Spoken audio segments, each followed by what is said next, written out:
Hello cherished viewers, welcome back to Sandy Home Recipe. About Sandy Home Recipe. So any day can I will show you a video. Remember rave so subscribe. Now I share. Now I like. When me notification bell say the video be 2 hours abeka.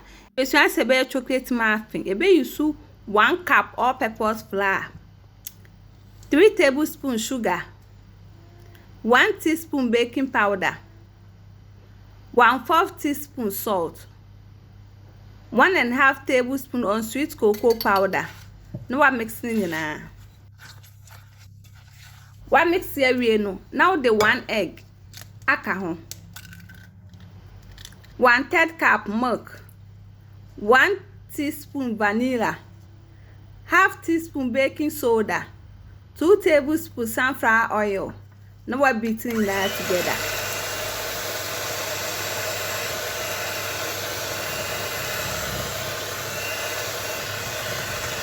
Please, if you are new to our channel, don't forget to subscribe, share, like, and also click the bell icon to get new video you post.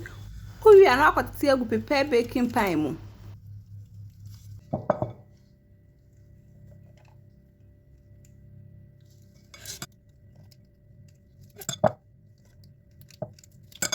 Put the chocolate chips in the go extra. Now baking 180 degrees for 35 minutes.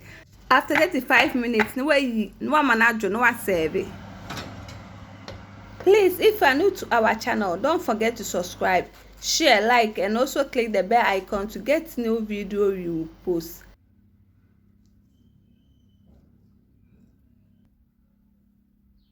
Now this is our chocolate muffin. Please like this video and subscribe to our channel. Thank you so much for watching.